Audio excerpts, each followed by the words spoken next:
पावसाळा सुरू झाला की कोल्हापूरकरांना भीती असते ती महापुराची। कोल्हापूर शहराने 2019 आणि 2021 महापुराचा थरार अनुभवलाय। दसरा चौक, जिल्हाधिकारी कार्यालय परिसर पाण्याखाली गेला। त्यावेळी तत्कालीन मुख्यमंत्र्यांनी कोल्हापुरात बैठक घेऊन महापूर प्रतिबंधासाठी निधी आणि ठोस उपाययोजनांचे आश्वासन दिले। वर्ल्ड बँकेकडून तब्बल 3200 कोटी रुपयांचा निधीही मंजूर झाला, पाहणी झाली। मात्र प्रत्यक्षात आजही कोल्हापूर पुढचा पूर कधी या भीतीत जगतो। आश्वासनं झाली, निधी मिळाला, अनुभवही आला, पण प्रशासन मात्र अजूनही कृतीच्या टप्प्यावर पोहोचलेलं नाही। याबाबत जनप्रवासने घेतलेला हा विशेष आढावा। कोल्हापूर जिल्हा हा पाणीदार जिल्हा म्हणून ओळखला जातो। जिल्ह्यांमधील धरण, नद्या 12 महिने वाहत असतात। त्यासोबतच जिल्ह्यात मुसळधार पावसाचीही हजेरी असते। त्यामुळे दरवर्षी पंचगंगा नदी ही पात्राबाहेर पडते। 2019 ते 2026 या 7 वर्षात 2 महापुराचा अनुभव असताना देखील महापूर टाळण्यासाठी ठोस दीर्घकालीन उपाययोजना होताना दिसत नाही। गेल्या 7 वर्षांपासून कोल्हापूरला दरवर्षी पूर येतो, तरीही प्रशासन त्या अनुभवातून काहीच शिकलेलं नाही, हे वास्तव आज पुन्हा एकदा उघड झालंय। दरवर्षी मुसळधार पाऊस झाल्यानंतर जून महिन्यामध्येच पंचगंगा इशारा पातळी ओलांडते। त्यानंतर पूर सदृश्य स्थिती जाणवल्यास नागरिकांचं स्थलांतर, बचाव कार्य एवढ्यापुरतीच प्रशासनाची भूमिका मर्यादित राहते। पूरस्थिती निर्माण होऊ नये यासाठी पावसाळ्याआधी नियोजन, नदीपात्र व्यवस्थापन, पूर क्षेत्रातील बेकायदेशीर अडथळे हटवणे, पाणी निचऱ्याचे मार्ग मोकळे ठेवणे या बाबींकडे मात्र पूर्णतः दुर्लक्ष होत आहे।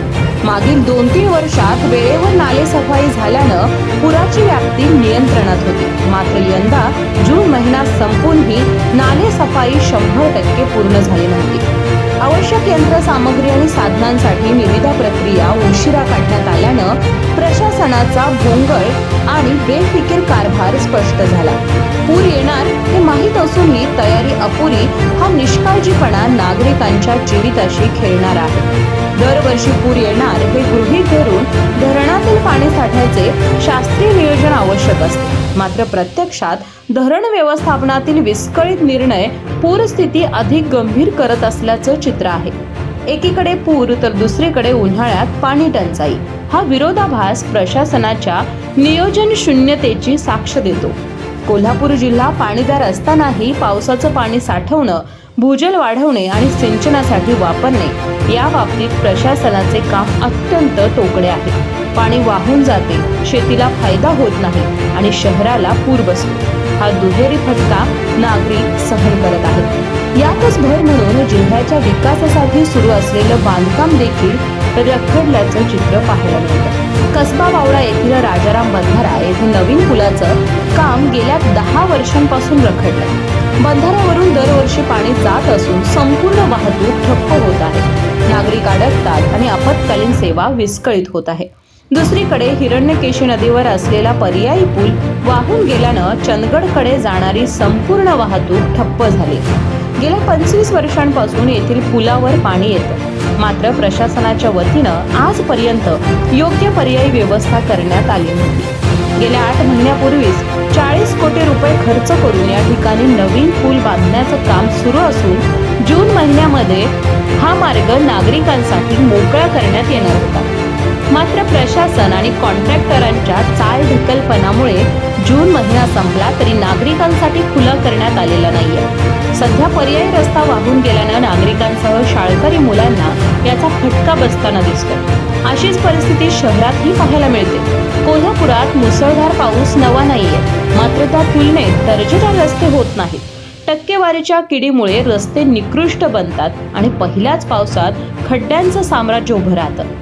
कोकणात अधिक पाऊस असूनही दर्जेदार रस्त्यांमुळे अशी स्थिती तिथं दिसत नाही। यावरून कोल्हापुरातील कामातील भ्रष्टाचार आणि अपारदर्शकता स्पष्ट होते। 2021च्या महापुरानंतर पूररेषा निश्चित करण्यात आल्या।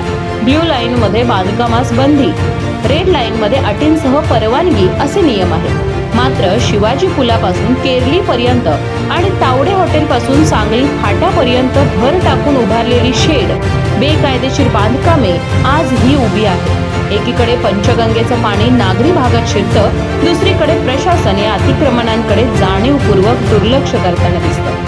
नवीन मोठ्या योजना मर्यादित असल्या तरी रेड झोन मधील अनधिकृत बांधकाम हटवणे प्रशासनाच्या हातात आहे। मात्र प्रशासन आजही गांधारीची भूमिका घेताना दिसतंय। एकूणच महापूर संदर्भात निधी मंजूर आहे, अनुभव आहे, धोके माहीत आहेत, तरीही कोल्हापूरचे प्रशासन केवळ पूर आला की बचाव या भूमिकेत अडकलं आहे।